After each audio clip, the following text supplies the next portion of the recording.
Assalamualaikum warahmatullahi wabarakatuh. Hai, bertemu lagi di channel YouTube-nya aku. Nah, hari ini kebetulan aku lagi santai banget karena kebetulan hari ini aku nggak kasih tugas anak-anak yang mengerjakan tugas pengetahuan gitu. Jadi merekanya aku suruh nyanyi, terus aku suruh berjemur. Jadi terus nggak ada kerjaan, ngenilai juga jadinya cepet banget. Jadi ya udah santai gitu. Nah, terus aku kepikiran untuk bikin video ini. Nah, sebelum masuk ke tema intinya, aku mau nyampain juga bahwa dengan kegiatan belajar jarak jauh yang sudah berlangsung 2 minggu 4 hari ini, ada hikmah yang tentunya aku dapatkan dari kegiatan belajar jarak jauh ini.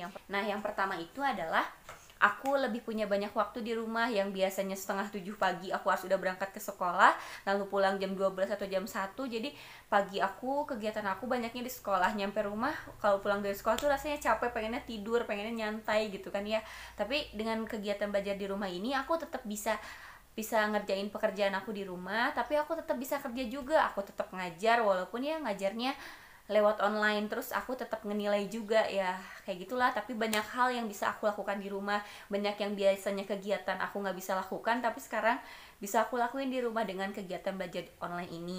Yang kedua, dengan kegiatan belajar jarak jauh, aku tuh jadi banyak komunikasi sama orang tua. Yang dulunya ketemu orang tua paling di sekolah, ketemu say hey, ngobrol sebentar, selesai chatting juga ya nggak suka chatting gitu. Tapi dengan belajar jarak jauh setiap harinya tuh aku jadi komunikasi sama orang tua. Kalau misalkan orang tuanya habis ngirim nilai, terus kadang jadi komunikasi, jadi chat apa, jadi ngobrol gitu sama orang tuh. Setiap harinya tuh ada komunikasi sama orang tua yang bikin akunya tuh jadi tahu sedikit banyaknya latar belakang anak di rumahnya tuh seperti apa, gimana respon orang tua kepada anak, dan gimana responnya anak ke orang tua. Kayak misalnya gini nih, ada orang tua yang memang ibunya tuh nggak kerja, yang bener-bener pure ibu rumah tangga, bener-bener mereka bisa ngebimbing anak-anaknya belajar, jadi bener-bener cepet lah kalau ngerjain tugas, terus hasilnya juga bagus. Ada juga yang memang orang tuanya kerja, sehingga ya aku ngerti juga kalau orang tuanya kerja ya mau gimana gitu, mereka kan juga punya tanggung jawab yang lebih penting dibanding, ya bukan anaknya nggak penting, tapi ya begitulah. Tapi ada juga yang orang tuanya kerja, tapi sesibuk apapun orang tuanya dia tempat menyempatkan waktu.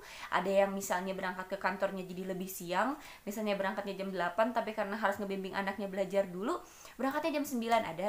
Ada juga yang kayak misalnya kerjanya sip-sipan, terus akhirnya dia ketika jam istirahat dia pulang dulu, padahal aku tahu banget tempat kerja sama rumahnya tuh jauh, tapi demi anaknya, demi demi demi anaknya dia rela jam istirahat yang harusnya dia bersantai, harusnya dia tuh makan, sholat dan sebagainya, dia gunakan untuk mengajar anaknya. Aku salut banget. Nah gitu, jadi ternyata bener sih, perkembangan anak itu tergantung dari didikan di rumahnya. Jadi anak yang memang bagus itu karena pendidikan di rumahnya juga baik. Nah, yang ketiga itu, hikmah yang aku dapatnya itu adalah ngelatih aku buat jadi lebih kreatif. Yang biasanya kan aku kalau ngajar ya udah cuma ngejelasin di kelas selesai gitu, atau ya paling ya kayak gitu-gitu aja, nggak pernah aku sampai bikin video atau misalnya niat bikin media apa gitu. Tapi karena dengan pembelajaran jarak jauh seperti ini, akunya dituntut merasa terpacu buat bikin, aku gimana caranya ngajar supaya anak ngerti tapi belajarnya jarak jauh gitu. Ya aku bikin media lah, salah satunya dengan bikin video, karena ya bikin video juga butuh perjuangan gitu. Kalau misalnya ngajar kan kita ngajar jeder-jeder selesai gitu tanpa ada retake, tapi kalau bikin video salah sedikit ganti, salah sedikit, ya begitulah. Tapi itu sih melatih aku untuk jadi lebih kreatif. Tapi dari sekian banyak hikmah yang aku dapat itu, menurut aku tetap sih kegiatan belajar tatap muka itu tak bisa digantikan dengan kegiatan apapun, walaupun medianya sehebat apapun, medianya sekeren apapun, tapi tetap belajar tatap muka secara langsung itu udah yang paling terbaik. Nah, yang jadi banyak pertanyaan itu, kenapa sih guru di rumah itu lebih galak daripada guru di sekolah? Sebenarnya aku juga pernah ngerasain di posisi itu, dimana waktu kalau aku diajarin sama mama, aku tuh nggak mau kalau diajarin sama mama, soalnya pasti ujungnya dimarahin tapi ngerti nggak. Kalau mama aku dulu juga sama, kalau ngajarin itu galak banget, terus galak tapi nggak bikin aku ngerti juga. Beda kalau guru di sekolah, galak pun bikin aku ngerti gitu. Nah, aku juga ngalamin di posisi itu, dan ngalamin banget sampai nangis, sampai waktu inget banget dulu tuh belajar ini pengukuran berat kayak yang kilogram, hektogram kayak gitu. Ingat banget aku tuh diajarin, nggak ngerti-ngerti sama mama, ini tuh 1 kilo itu 1000 gram. Aku tuh inget banget waktu dulu 1 kilo 1000 gram, tapi nggak ngerti bener-bener kok bisa sih 1 kilo 1000 gram gitu, nggak ngerti itu bener-bener. Sampai mama tuh bawain timbangan sambil marah-marah, dibawain timbangan, ini teteh ini tuh 1 kilo tuh sama ini, berjelasin tapi nggak ngerti. Dan di ujungnya aku nangis, mamahnya marah, dan akhirnya pembelajaran juga nggak dapet juga. Akhirnya aku tetap nggak ngerti. Aku pernah banget ngalamin itu waktu aku duduk di sekolah dasar, dan mungkin sekarang dirasain sama mama-mama di rumah. Sebenarnya ada beberapa alasan kenapa anak lebih susah mengerti diajarkan oleh orang tuanya ketimbang sama gurunya. Nah, yang pertama, mindset anak terhadap guru dan orang tua itu berbeda. Mindset anak, di pikirannya anak, guru itu orang yang dapat mendidik mereka, orang yang memaksa mereka untuk menjadi seseorang yang disiplin. Jadi mereka tuh biasanya lebih takut sama guru karena mindset mereka tuh kayak gitu. Kalau guru tuh harus disiplin, harus gimana. Tapi kalau orang tua, mereka merasanya orang tua adalah tempat ternyaman mereka. Jadi tempat mereka untuk bermanja-manja lah istilahnya. Jadi ya merekanya ibaratnya kalau bahasa Sundanya mah ngelayat gitu kan ya, ngelayat gitu. Karena yaitu di perasaannya mereka, di pikirannya mereka, orang tua tuh tempatnya mereka untuk bermanja-manja. Tapi kalau misalnya di sekolah ada guru, walaupun guru adalah orang tua mereka di sekolah, tapi tetap mereka di pikiran itu adalah guru adalah orang yang menuntut mereka untuk jadi disiplin. Itu kenapa kalau sama orang tua mereka itu biasanya lebih ngelayat lah, lebih manja dibandingkan sama guru. Dan yang kedua adalah kalau ngajar anak itu mau apapun alasannya, apapun keadaannya harus sabar. Banyak orang tua yang nggak sabar, dan yang itu yang aku alamin dan yang dirasakan oleh orang tua aku, oleh mama aku sih khususnya. Bukan ngejelekin mama sendiri sih ya, tapi sebelum bikin video ini aku nanya dulu, mastiin sama mama. Mah, kataku, mah kalau waktu dulu ngajar teteh kenapa ujung-ujungnya suka marah, susah ngerti katanya gitu. Oh, ternyata itu tadi. Yang pertama, orang tua ketika mengajar pada anaknya itu yang pertama kurang sabar. Orang tua itu maunya anak dikasih tahu sekali langsung bisa. Tapi orang tua juga harus ingat juga, coba ingat nggak ketika anak belajar berbicara, apakah ketika dia bayi langsung bisa bilang mama minta uang jajan? Nggak kayak gitu kan. Semuanya butuh proses, dari yang awalnya bilang mama tapi mamanya nggak jelas, sampai akhirnya kosakatanya bertambah terus, akhirnya dia bisa bicara secara lancar. Itu semuanya butuh proses. Nah, ketika mengajar anak pun sama, harus sabar dan kita harus menghargai prosesnya anak. Nah, walaupun dulu orang tua aku juga gitu kata mama, karena mama akunya nggak sabar, pengen akunya cepet bisa tapi akunya nggak ngerti-ngerti gitu. Mungkin banyak orang tua juga yang nggak tahu, mungkin yang nggak ngerti gitu, bahwa setiap anak secara teori perkembangan kognitif atau teori kemampuan perkembangan berpikirnya itu, anak usia 7-12 tahun menurut teorinya Piaget, bahwa anak usia SD itu tahap berpikirnya itu masih tahap berpikir konkret. Maksudnya apa? Tahap berpikir konkret itu adalah ketika anak itu hanya dapat berpikir atau dapat masuk ke logikanya mereka kalau misalnya bendanya atau nyatanya itu ada.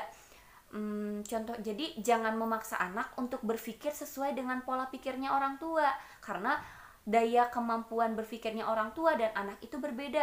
Kalau anak masih konkret harus bener-bener nyata, bener-bener kelihatan, ngerti gitu. Tapi kalau orang tua mah udah bisa kebayang gitu. Nah, anak mah belum bisa ngebayangin gitu. Jadi itu tadi kenapa pada susah, karena orang tua tuh maksa anak berpikir sesuai dengan cara berpikirnya orang tua. Padahal anak tuh nggak bisa dipaksa, karena ya itu tadi kemampuan berpikirnya itu masih sangat konkret gitu. Contohnya kayak waktu saya ngajarin keliling persegi dan persegi panjang. Saya ngajarinnya keliling persegi panjang itu rumusnya P ditambah L ditambah P ditambah L. Kenapa saya ngajarinnya kayak gitu? Supaya anak tuh ngerti, oh P ditambah ini panjang, ini lebar. Keliling itu artinya kita berkeliling dari sini ke sini ke sini ke sini. Itu ada alasannya. Kenapa saya ngajarinnya kayak gitu? Supaya anak tuh kebayang di pikirannya keliling, oh berkeliling dari panjang P ke L ke P ke L. Tapi ada juga orang tua yang, ibu diajarin gak ngerti-ngerti, saya kasih rumus yang gini. Ya salah siapa ibu ngasih rumus kayak gitu? Bikin video supaya ngerti. Ini videonya nggak ditonton, orang tua ngajarin pakai caranya. Pakai caranya itu misal yang pakai rumus 2 dikali P ditambah L. Iya, orang tua bisa konsep aljabar, anak kelas 3 SD belum bisa. Jadi itu tadi, jangan maksain anak berpikir sesuai dengan pemikirannya orang tua, karena nggak semua pemikiran orang tua itu masuk ke logikanya anak. Dan yang terakhir, kalau ngajarin anak itu harus banyak memuji. Walaupun malas mungkin ya orang tua muji, ih pintar, gitu, tapi pujian itu yang bikin mereka semangat. Ih hebat, ih keren, ih pinter gitu. Ya walaupun cuma 2 kata, ih pinter, ih keren, ih hebat, ih tapi itu tuh bikin kebanggaan sama mereka. Jadi merekanya tuh merasa lebih dihargai. Proses mereka belajarnya tuh lebih dihargai. Ini mah orang tua ngajarin, belum apa-apa udah dipelototin, belum apa udah dimarahin, bapak kok gak ngerti-ngerti. Nah itu tadi, jadi ketika orang tua mengajar dan marah itu sebenarnya yang lebih terlihat tidak bisa itu bukan anak, tapi orang tua yang lebih tidak bisa mengajarkan kepada anaknya gitu. Jadi kita juga sebagai orang tua juga harus ngerti bahwa kita nggak bisa memaksa anak untuk berpikir sesuai dengan pikirannya orang tua. Kalau misalnya anaknya diajarin sampai 10 kali gak ngerti-ngerti, ya itu barulah pasti agak emosi, agak gitu memuncak. Guru juga sama gitu. Jadi guru di sekolah pun nggak mungkin ketika dikasih soal 1 nggak ngerti langsung dimarahin, itu nggak mungkin. Tapi setelah berkali-kali dulu anaknya nggak bisa, oh berarti harus ditegasin, harus dikerasin gitu. Kalau dikerasin baru mungkin bisa.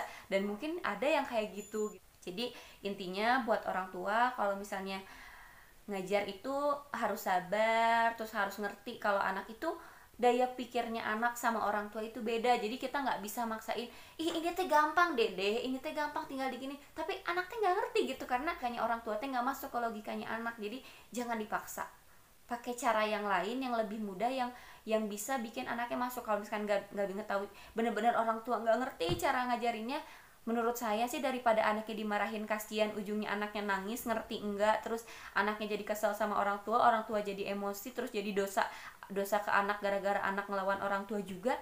Lebih baik udah aja, ibu punten saya nggak bisa ngajarinnya gini-gini, bilang aja sama gurunya, biar nanti gurunya yang ngajarin gitu. Karena ya kasihan anak juga gitu, kasihan orang tuanya juga buang energi untuk marah gitu. Setelah 2 minggu 4 hari ini orang tua berperan menjadi seorang guru ya, yang harusnya bukan jadi seorang guru tapi terpaksa berperan jadi seorang guru. Gimana rasanya? Jadi mungkin banyak orang tua yang suka kadang berlebihan gara-gara gurunya marahin anaknya, terus orang tua nggak terima, tapi udah ngerasain kan. Jadi itu tadi, namanya juga seorang guru tuh manusia ya, ada momen dimana udah diajarin berkali-kali nggak ngerti-ngerti, tapi mungkin anak itu butuh penegasan, butuh sesuatu yang lebih tegas, yang mereka tuh ada gitu, jadi biar ngerti gitu. Nah jadi ketika guru marah sama anak itu, jangan sampai orang tua tuh nggak terima anaknya dimarahin gitu-gitu. Ya percayakanlah sama guru, nggak semua yang dilakukan guru tuh pasti karena guru tuh sayang sama anaknya gitu deh. Sekian videonya, semoga bermanfaat buat para orang tua di rumah yang sedang berperan menjadi guru, yang mudah-mudahan kegiatan belajar di rumahnya segera berakhir dan kita segera bisa kembali lagi belajar di sekolah. Amin. Sampai jumpa.